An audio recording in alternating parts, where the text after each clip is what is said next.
I'm a 36-year-old hospital facilities director in Boston, overseeing renovation projects across 3 major medical centers. After what transpired over the past few months, I'm still trying to process how 15 years of marriage crumbled in a matter of weeks. The revelation came during a routine IT audit at home. As the technically inclined one in our relationship, I managed our smart home system. While reviewing our network activity logs, I noticed unusual patterns in our home office computer usage between 10 a.m. and noon on Mondays and Wednesdays, times when both of us should have been at work. Initially, I dismissed it as automated system updates. Out of professional habit, I dug deeper. Our security cameras revealed my wife, Carla, a pharmaceutical sales director, entering our home during these times, accompanied by different men. My world tilted on its axis. I wanted to believe these were impromptu business meetings, perhaps market research discussions she'd forgotten to mention, but the intimate body language visible in the footage told a different story. Instead of confronting her immediately, I began documenting. The evidence mounted rapidly: mysterious hotel charges on our joint credit card, suspicious mileage on her company car, and burner phones hidden in her home office desk. But the most damning evidence came from our local cloud storage. In a forgotten folder, I found hundreds of intimate messages with 5 different men, 3 married executives from client companies, one of her co-workers, and shockingly, my former college roommate. The messages spanned 14 months, detailing rendezvous in luxury hotels, fabricated business conferences, and even encounters in our home, and even one in my home office. They exchanged tips about maintaining their deceptions, coordinated alibis, and worst of all, mocked their spouse's ignorance.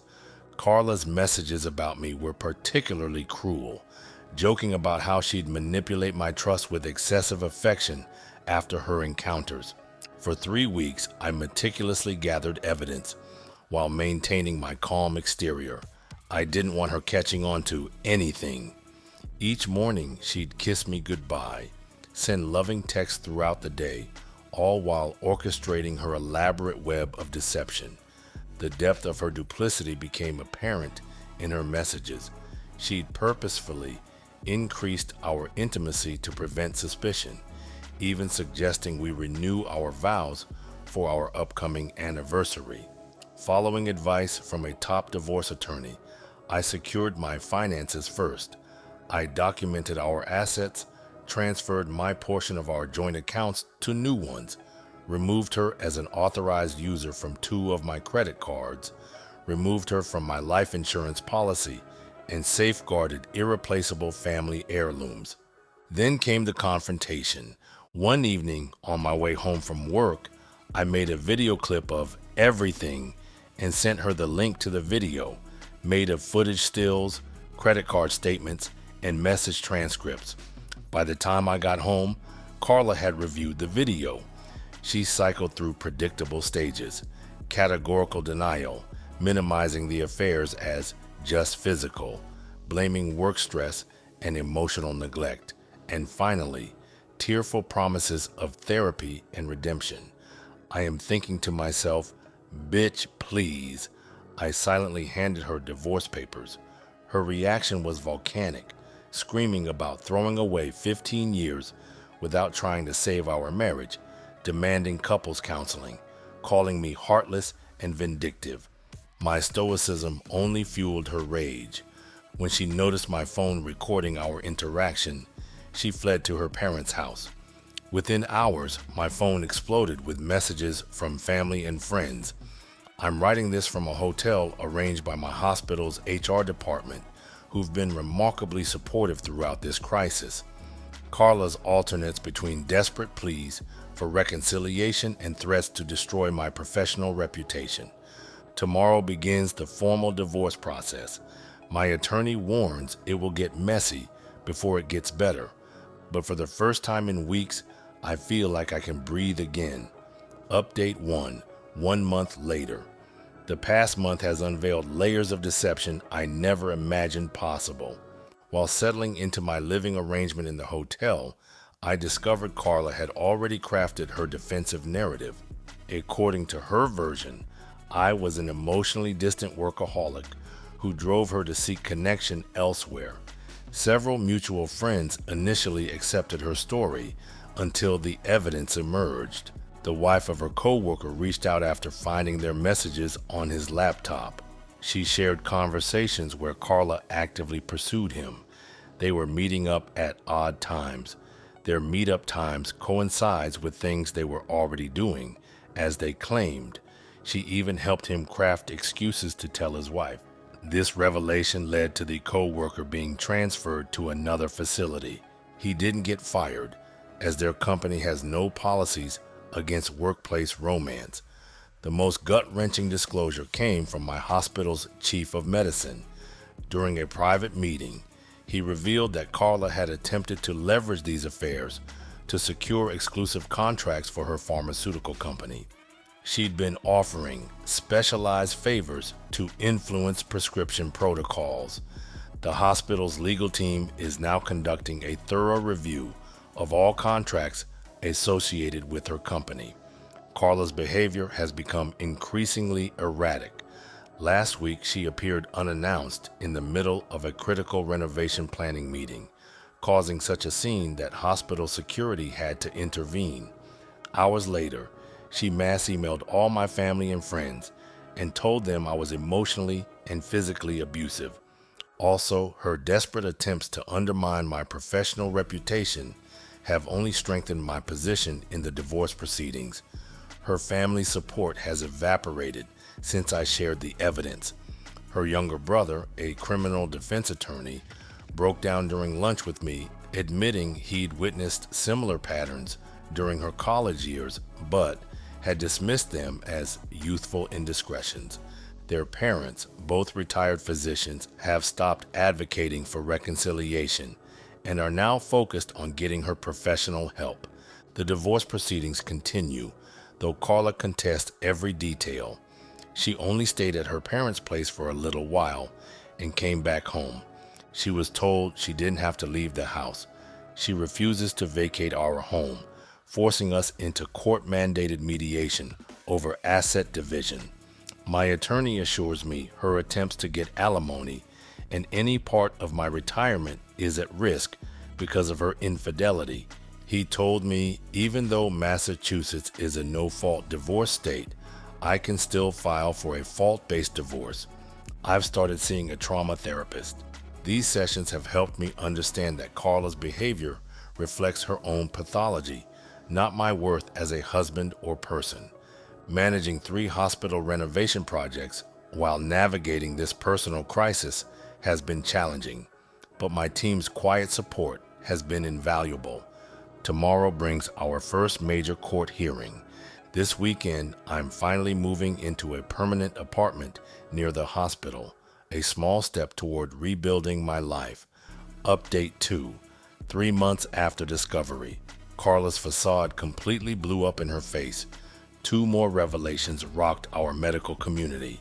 Both the chief of cardiology and a prominent hospital board member came forward, admitting to affairs with Carla. Their wives had already gathered extensive evidence, including hotel receipts and compromising photos from medical conferences.